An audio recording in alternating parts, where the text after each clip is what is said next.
पिछले लेक्चर में हमने बात करी वैदिक कल्चर में किस तरीके से इकोनॉमिक ने चेंज लिया, किस तरीके से इकोनॉमिक चेंजेस आए, उसकी वजह से किस तरीके से पॉलिटिकल चेंजेस आए। तो इस बारे में हमने बात करी।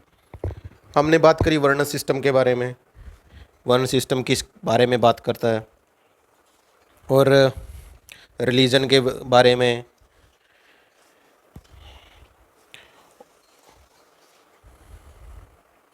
और ये भी हमने जाना कि धर्म, रिलीजन किसी चीज़ को पैदा नहीं करता, पैदा करती है कोई भी चीज़ अगर पैदा हुई या हो रही है वो हो रही है इकोनॉमिक चेंजेस की वजह से, इकोनॉमिक रिक्वायरमेंट की वजह से और जियोग्राफिक चेंजेस की वजह से।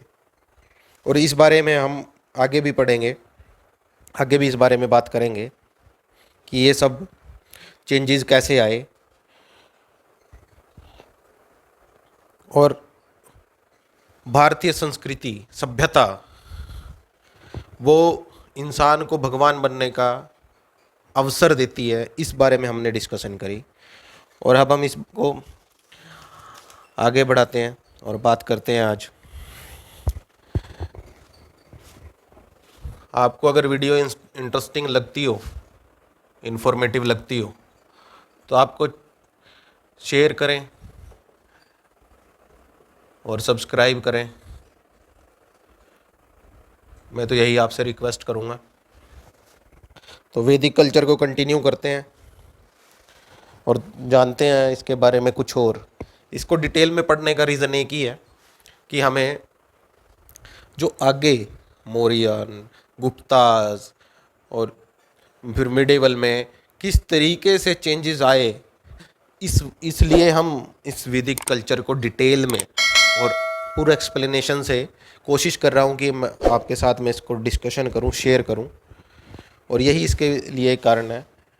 एग्ज़ाम में ये चीज़ पूछी जाती है आजकल या नहीं, या उतनी इम्पोर्टेंस रखती है नहीं, हमने उसमें नहीं पढ़ना। हमें ये जानना है क्योंकि ये आगे आने वाली जो हिस्ट्री में चेंजेस हो रही हैं उसके लिए इम्पोर्टेंट है। अगर हम ऐसा नहीं करेंगे तो वो चीज़ें समझना हमारे लिए बड़ी मुश्किल हो जाएगी, क्योंकि हमें पोपट नहीं बनना, समझना है सर कि हो क्यों रहा है, क्या कारण है, क्या कारण था कि चाणक्य ने शास्त्र लिखा, क्या कारण था। ये जब मौर्यन पीरियड में जाएंगे तब बात करेंगे। कुछ तो रीज़न रहा होगा, ऐसे तो उसने लिखा नहीं, कुछ तो कारण रहा होगा, तो उन कारणों के बारे में बात करेंगे।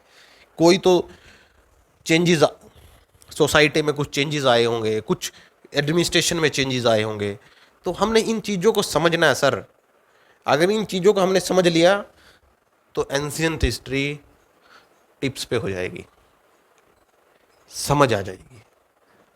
और समझ आ जाएगा प्रेजेंट, क्यों प्रेजेंट में सब चीज़ हो रही हैं, क्या कारण है कि ये डिप्लोमेटिक रिलेशन शुरू हुए, फिर उसमें एमओयू साइन होते हैं, ये सब इनका बैकग्राउंड क्या है, हिस्ट्री।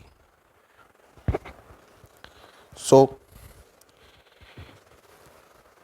तो रिस्पेक्ट, हम अब इसको आगे बढ़ा रहे हैं। कंटिन्यूटी में देखना सर, टुकड़ों में मत देखना, कंटिन्यूटी में देखना। जो भी सीरीज बन रही है उसको कंटिन्यूटी में देखना सर। रिस्पेक्ट किसकी होती थी या किसकी होती है आज भी? जिसके पास ज्ञान है, नॉलेज।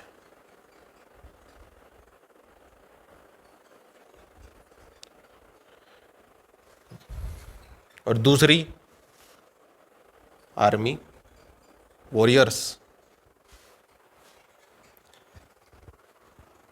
चाणक्य जब चंद्रगुप्त के महल में, दरबार में जाता था तो चंद्रगुप्त सिंहासन से खड़ा हो जाता था और उसको बैठने के लिए बोलता था। अकबर, सलीम चिश्ती फकीर थे एक, उनका नाम सुन के ही खड़ा हो जाता था। क्यों? ज्ञान, नॉलेज। सलीम चिश्ती के नाम पर ही, उनको सम्मान देने के लिए ही सलीम नाम रखा गया था सर। ये सम्मान के तौर पे उन्होंने रखा था।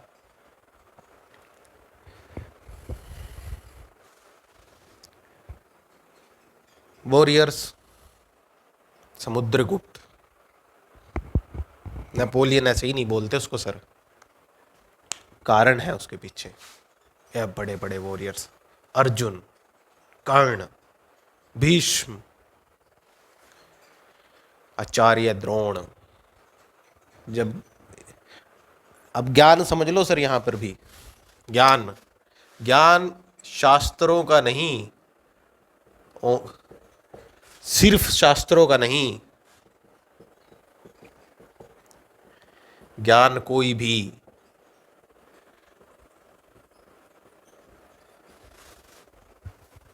आप डॉक्टर हो या आप आईआईटी में आपने इंजीनियरिंग कर ली है और आपको नॉलेज है, तो आपकी रिस्पेक्ट होगी? क्यों नहीं होगी? होनी चाहिए। अगर कोई बंदे को, कोई भी इंसान को अगर कोई ज्ञान है, किसी के चीज़ के बारे में नॉलेज है, तो उसकी रिस्पेक्ट क्यों नहीं होनी चाहिए? होनी चाहिए। समय के साथ वो नहीं बदल रहा, ये उस बंदे की कमी है, लेकिन सामने वाले को जो उसका ज्ञान है उसको रिस्पेक्ट देना ही, उसको रिस्पेक्ट देना ही भारत की संस्कृति, सभ्यता।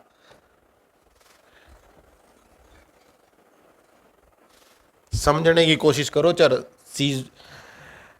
चीजों को जोड़ो, कनेक्ट करते हुए चलेंगे सर। ज्ञान का मतलब सिर्फ शास्त्रों का ही ज्ञान नहीं है सर। शास्त्रों का ज्ञान लेंगे, ब्राह्मण लेंगे, उनका ज्ञान होगा, उनकी रिस्पेक्ट करी जाएगी, क्यों नहीं करी जाएगी? करेंगे। ज्ञान, कोई भी ज्ञान, आचार्य, एग्जाम्पल आचार्य द्रोण, द्रौपदी जब स्वयंवर में अर्जुन को उसने चुन लिया, आई एम रिपीटिंग, स्वयंवर में अर्जुन को उसने चुन लिया, अर्जुन ने उसको जीता नहीं सर, अर्जुन ने उसकी रिक्वायरमेंट को फुलफिल करा। मछली में तीर मारना द्रौपदी की रिक्वायरमेंट थी, और उसने मान लिया था कि भाई ठीक है, मैं उसको ही चुनूंगी जो इसमें मार देगा। तो इस चीज को समझना सर, स्वयंवर, there is a condition to fulfil, have to fulfil. Ram ने सीता को जीता नहीं सर, सीता ने राम को चुना है, रुक्मणी ने कृष्ण को चुना है। Condition, there is condition. आज शादी कैसे होगी? आप सपोज करो कि आप किसी से प्यार करते हो और वो इकोनॉमिकली वीक है, या ऐसे ही समझ लो, इंटरकास्ट तो छोड़ दो, इकोनॉमिकली वीक है, और आप घर जाके बताओगे कि मैं ऐसे ऐसे किसी लड़की को प्यार करता हूँ, और तो उसका आपसे पूछा जाएगा उसका पिताजी क्या करते हैं, तो आप बोलेंगे वो तो रिक्शा चलाते हैं। तो बोलेगा, क्या बोला जाएगा? वो पागल हो गए हो, हम कहाँ, हमारा स्टेटस कैसा? अब सिचुएशन रिवर्स हो, परिवार खराब हो लेकिन अमीर है, परिवार खराब है लेकिन अमीर है, तो कंडीशन बदल जाएगी। अभी थोड़ी बात देर में उसके लिए बात करेंगे, अभी यहीं आते हैं। तो जब द्रौपदी से कई शादी हो गई और पांडव उसको लेकर हस्तिनापुर आए, तो द्रौपदी जब सबको प्रणाम करती है और उसको आशीर्वाद दिया जाता है, तो कृपाचार्य जी उसको कृपाचार्य। अब दूसरा एग्जाम्पल यहाँ है कृपाचार्य।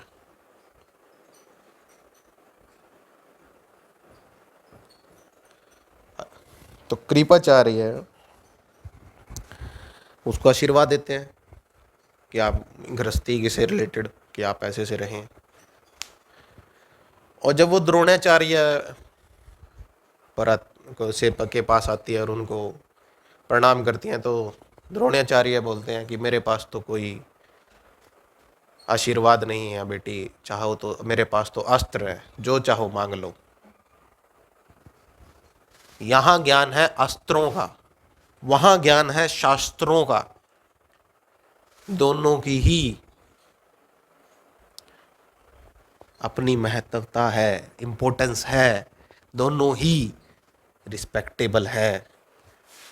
आचार्य द्रोण क्या बड़ा नाम है, जिसने उस बंदे को भी झुका दिया जो उसको मारने के लिए ही पैदा हुआ था, उसके दिल में खौफ भर दिया कि मैं उसको मार सकता हूं।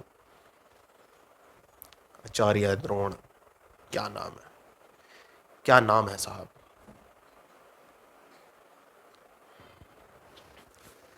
उस पर कभी और बात करेंगे कि अर्जुन के कर्ण पे। आचार्य द्रोण जब हस्तिनापुर पहली बार पहुंचे तो उस टाइम कौरव और पांडव खेल रहे थे, तो उनकी बॉल एक कुएं में गिर जाती है और सब लोग भाग जाते हैं सिवाय अर्जुन के, मतलब कुछ लेने इधर उधर। तो वहां पे आचार्य द्रोण नहीं भागते नहीं है, तो वो खड़े हो जाते हैं उस कुएं के आसपास देखने के लिए भी क्या करें। तो आचार्य द्रोण वहां आते हैं तो उसको देखते हैं, तो बोलते हैं कि भाई ऐसे आप सब एक घास का वो ले आओ टुकड़े। तो उस घास के टुकड़े को मार मार के वो बॉल को बाहर निकाल देते हैं। और यही घटना, सिचुएशन, जब अर्जुन भीष्म को जाके, भीष्म पितामह को जाके सुनाते हैं, तो भीष्म पितामह ये घटना सुन के पहचान लेते हैं तो आचार्य द्रोण है, और वहीं बैठे बैठे वो खड़े होकर उनको प्रणाम करते हैं। नॉलेज की रिस्पेक्ट। भीष्म जैसे इंसान जिनको इच्छा मृत्यु का वरदान है, वो द्रोणाचार्य की रिस्पेक्ट करता है। कितना बड़ा नाम है ये, सोच के देखो।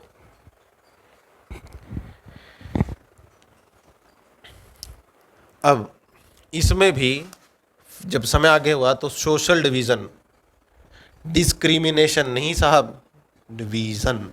लोग डिवीजन और डिस्क्रिमिनेशन को क्लब कर देते हैं, सोशल डिवीजन, जो आज भी जरूरी है। सोशल डिवीजन किस में? सोसाइटी में, लोगों में। वो सोशल डिवीजन कहाँ हुआ? वर्ण सिस्टम में। ब्राह्मण, क्षत्रिय, वैश्य, शूद्र, उनमें कोई डिवीजन नहीं था, वो सब ब्राह्मण समान थे। क्योंकि वर्ण सिस्टम किसकी बात करता है? इक्वलिटी की, समानता की। तो सोशल डिवीजन आया। अब रिस्पेक्ट की बात चली हुई थी, तो रिस्पेक्ट में एक और एग्जांपल आपको मैं देता हूँ। बड़ा ही महान नाम है, बुद्ध। बुद्ध के एक बंदा आया, बुद्ध के ऊपर थूक के चला गया। आपके ऊपर कोई थूक दे तो आप क्या करोगे? आप तभी निकालना आपने छुरा, काट देना। हमारे ऊपर थूकता है, तू कौन है? बुद्ध ने बोला नहीं नहीं। सब लोग खड़े हो गए उसको पकड़ने के लिए, मारने के लिए। तो बुद्ध ने बोला नहीं नहीं, बैठ जाओ, कोई बात नहीं, जाओ। चला गया। अगले दिन फिर रिपीट हुआ, अगले दिन फिर रिपीट हुआ।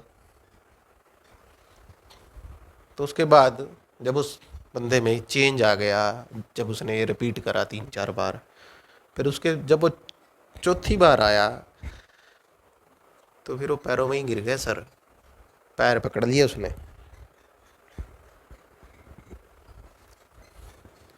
क्या ये थ्योरी गांधी की उस थ्योरी से मैच नहीं खाती? क्या गांधी ने वो थ्योरी बुद्ध से नहीं ली कि अगर तुम्हें कोई एक थप्पड़ मार दे तो दूसरा आगे कर दो? भारत संस्कृति, भारत की संस्कृति, भारत की संस्कृति सर दया सिखाती है। दया, बहुत बड़ा वर्ड। दया, दया के बारे में बात करती है। वो कबीरदास बनारस बैठे हुए बोल रहे हैं गुरु गोविंद आऊ खड़े काके लागू पाए, कोई कुछ नहीं बोलता। कबीरदास जिसका कनेक्शन मुस्लिम से भी है, कोई कुछ नहीं बोलता, कोई ब्राह्मण कुछ नहीं बोलता। रिस्पेक्ट होती है, रिस्पेक्ट। अब एक कबीरदास की कहानी है, उसको कभी और डिस्कस करेंगे, अच्छी है, फिर करेंगे कभी जब आगे कबीर जी का नाम आएगा। तो इसी बीच सोशल डिवीज़न के बाद, जब सोशल डिवीज़न शुरू हुआ, क्लासेस में डिवीज़न, तो एक चेंज आया लेटर वैदिक एज में। अब ये लेटर वैदिक एज की ही बात हो रही है सर, मैं पीछे से जो रिपीट कर रहा था, तो पीछे जो चला उसी की कंटिन्यूटी में आप देखना। जो लेटर वैदिक एज में फिर एक चेंज आया, और वो चेंज था गोत्र का, और जिसका साइंटिफिक प्रूफ भी हो आज की डेट में मिलता है, गोत्र व्यवस्था।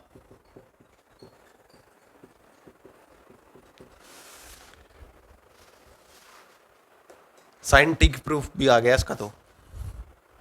और ये आज से 6000 साल पहले, 5000 साल पहले जिसका प्रूफ आ जा रहा है, आप सोचो कितनी बड़ी और कितनी महान है भारत की सब संस्कृति, भारत सभ्यता, भारत का ज्ञान।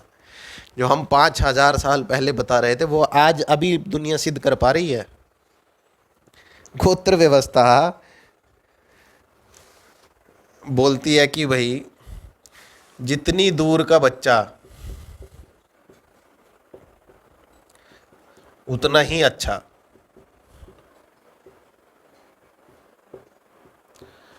मतलब अगर आप किसी, आपके जैसे गोत्र हैं सबके,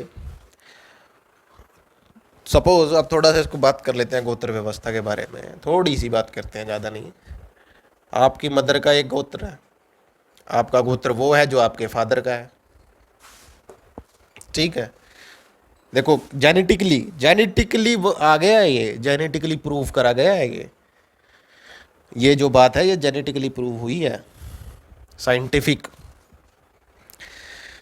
तो ये मैरिज हो गई फीमेल और मेल में, तो आपके फादर और आपकी मदर, जो आपके फादर का गोत्र है वो आपका गोत्र है, मतलब आगे बच्चे का गोत्र है। अब इस बच्चे की फर्दर मैरिज होनी है, तो वो जो लड़की होगी, जो वो फीमेल होगी, उसका गोत्र फर्स्ट कंडीशन क्या हुई, लड़के से मैच नहीं होना चाहिए। दूसरी कंडीशन हुई मदर से मैच नहीं होना चाहिए। तीसरी हुई कि दादी का भी नहीं मिलना चाहिए, ग्रैंड मदर का। तो कितनी दूर हो गया। तो जितनी दूर का बच्चा, जितना गोत्र सिस्टम दूर होगा उतना ही अच्छा होगा, उतनी ही कम बीमारियां होंगी, उतना ही हेल्दी होगा गोत्र व्यवस्था।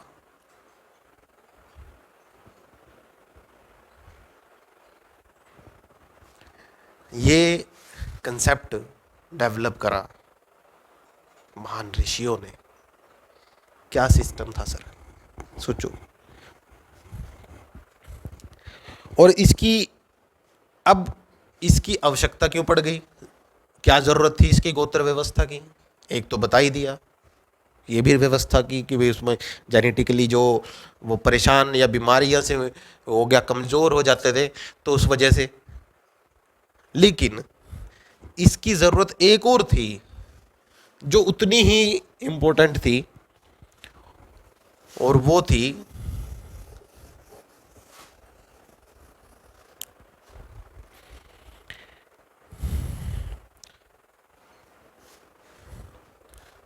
पॉलिटिकल एक्सपेंशन, राजनीतिक विस्तार।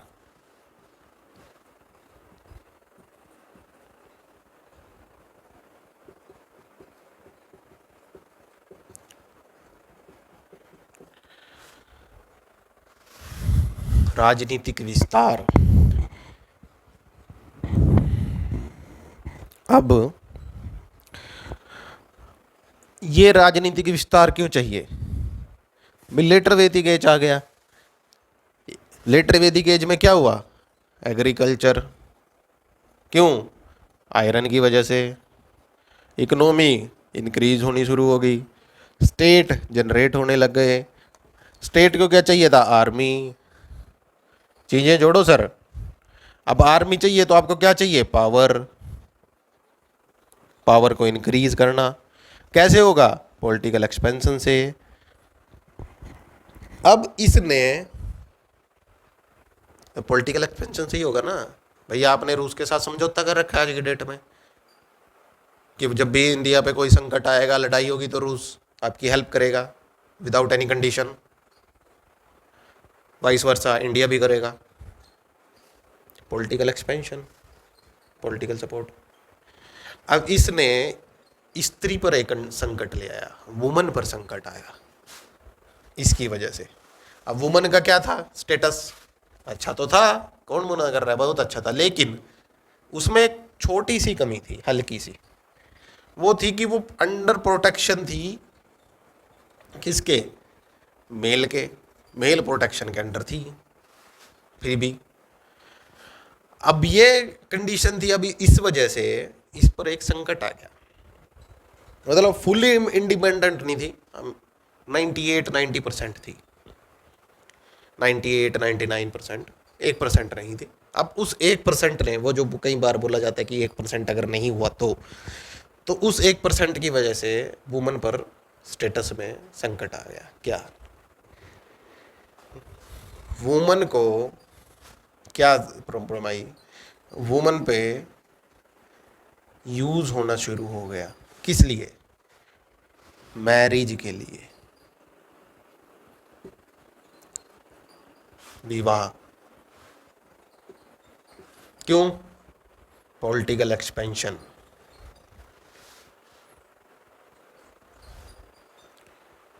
और यहां से वुमन के स्टेटस में गिरावट आ गई। आप देखो चीजें विद, अब वही मैं रिपीट कर रहा हूं सर, धर्म ने किसी चीज को पैदा नहीं किया। धर्म में तो अपने आप ही शाश्वत है, श्रेष्ठ है, शुद्ध है, साफ है। इकोनॉमिक कंडीशन की चेन जब शुरू हुई, वो पावर तक आ गई, और जब वो पावर तक आ गई तो उसने एक्सपेंशन की इच्छा को जाहिर करा। और जब ये हो गया तो आज हम बोलते हैं ना कि मैं पीछे भी रिपीट कर रहा था, अभी भी बोला था, अभी रिपीट कर देता हूँ कि हम बोलते हैं, मोदी जी ने बोला है कि हम विस्तारवाद हमारी नीति नहीं है। जो चाइना ढोकलाम में कर रहा था तब।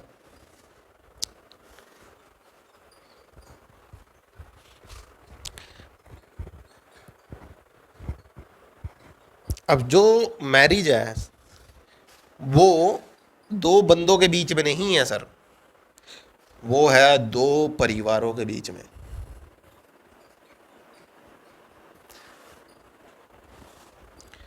आप दो परिवार कैसे? अभी बताया था भाई, एक आदमी अमीर है, उसकी कुछ फैक्ट्रीज हैं, चलता है, प्लांट वगैरह लगा रखे हैं, कारखाने हैं, तो वो किसी किसान के यहाँ शादी तो नहीं करेगा, वो भी ऐसा ही ढूंढेगा। अब देखो फैक्ट्री वाले को क्या चाहिए आज की डेट में? कि उसको कोई पॉलिटिकल सपोर्ट मिले, तो वो कोशिश करेगा पॉलिटिकल सपोर्ट लेने के लिए कि कोई पॉलिटिकल बैकग्राउंड से मिल जाए, कोई गवर्नमेंट बैकग्राउंड से मिल जाए, ताकि कल को कोई केस होए तो बचे। क्यों? पावर। तो जो विवाह की जो अब पद्धति हुई शुरू, वो दो परिवारों के बीच में हुई, जिससे राजनीतिक शक्ति बढ़े। और अब इनको कमजोर, अब किसी से यूज करना है तो क्या करोगे? किसी को यूज इस्तेमाल करना है तो क्या करोगे? उससे वो चीज छीन लो जिसमें वो की वजह से वो पावरफुल है। सपोज करो अमेरिका से आज वेपन इंडस्ट्री छीन जाए तो अमेरिका की सारी इकोनॉमी कोलैप्स कर जाएगी। तो वुमन से छीन लिया गया क्या? शिक्षा का अधिकार।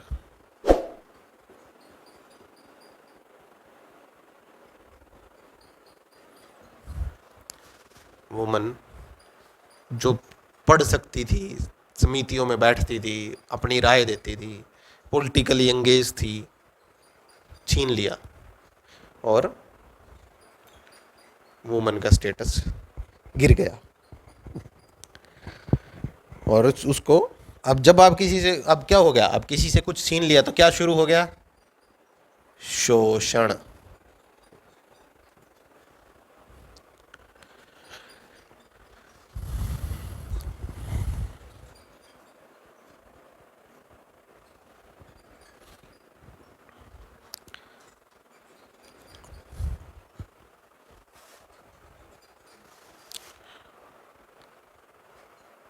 अब जब एग्रीकल्चर डेवलप हुआ, इकोनॉमी बढ़ गई, इससे पहले क्या था?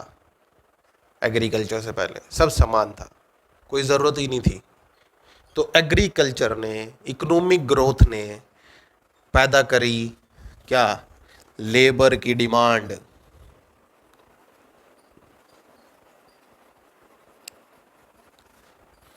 फॉरेन जाते हैं ना लोग आज, क्यों? भाई कुछ जा रहे हैं ना बाहर, यहाँ से इंडिया से में ऐसे बाहर जाते हैं लोग, किस लिए? They are labour person for them. इसका सच्चाई है, उनको भी पता है। वहाँ उनके कोई ज़मीन या कारखाने वगैरह थोड़ी ना है कि वहाँ जाके वो बैठेंगे कुर्सी पे। उन्होंने वहाँ काम ही करना है। अब वो काम करेंगे जो अंग्रेज नहीं कर रहे हैं, वही करेंगे। हाँ, कोई वहाँ रह गया 2-3 साल, उसने अच्छा अपना स्ट्रक्चर बना लिया तो वो किसी रिस्पेक्टेबल मतलब बड़ी जॉब पे लेवल उसका अप हो जाएगा, उसमें कोई वो नहीं है। लेकिन इनिशियली तो वो यही है। वो चाहे 3 महीने रहे, 2 महीने रहे, 6 महीने रहे, साल रहे, 2 साल रहे, इनिशियली तो वो लेबर ही है। इसमें बुरा मानने की तो कोई बात ही नहीं है। अगर कोई बुरा मानने, इनिशियली तो वही है। अभी बिहार से कोई हरियाणा में या पंजाब में आ जाए और यहाँ 15 साल तक रहे, 15 साल में जाके वो अपना घर बना ले और अपना कोई बिजनेस शुरू कर ले, तब तो ठीक है। लेकिन शुरू के जो 2-3 साल या 5 साल उसने लगाए, लेबर के तौर पे ही लगाए, दिहाड़ी मजदूरी करी, या किसी किसान के यहाँ 1 साल के लिए नौकर रहा, फिर दूसरे के यहाँ, फिर तीसरे के यहाँ। और ये सब पता ही होगा जो बाहर गए हुए हैं। वो बात ठीक है कि वो पढ़ते हैं, स्ट्रक्चर वैसा डेवलप करते हैं और फिर वो लेवल अपनी जॉब का मेहनत करके आगे बढ़ जाते हैं, ये अच्छी बात है। और वो इसीलिए जा रहे हैं, वो रिस्पेक्टेबल है। उससे मैंने वही अगेन, वो रिस्पेक्टेबल है, वो रिस्पेक्टेबल है। उन्होंने मेहनत करी, उनकी मेहनत रिस्पेक्टेबल है, उनकी नॉलेज रिस्पेक्टेबल है, वो गए इसलिए। लेकिन इनिशियली स्टार्टिंग फेज में वो कितनी भी टाइम का हो, किसी के लिए भी हो, वो एज अ लेबर ही वहाँ जा रहे हैं। तो एग्रीकल्चर ने लेबर की डिमांड को पैदा करा। अब लेबर कहाँ से आएगी? कहाँ से कौन आएगा लेबर? ब्राह्मण तो करेगा नहीं, ब्राह्मण तो ज्ञानी है। क्षत्रिय करेगा नहीं, वॉरियर। व्यापारी को एग्रीकल्चर में पहले वो व्यापार करना है, तो बचा शूद्र। तो शूद्र से भी शिक्षा का अधिकार छीन लिया गया और क्या शुरू हुआ? शोषण।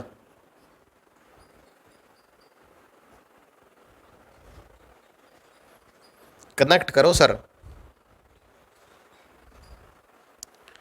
और शूद्र का स्टेटस भी गिर गया। अब पोल शादी करके कब्जा कर लिया। चंद्रगुप्त मौर्य नेकेटर, उससे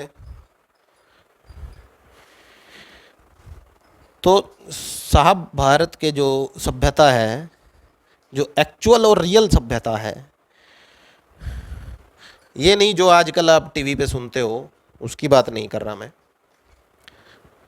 वो क्या, वो हमें एक खूबसूरत वर्ड जो चमक रहा है पूरे बोर्ड पर भी, दया, ज्ञान।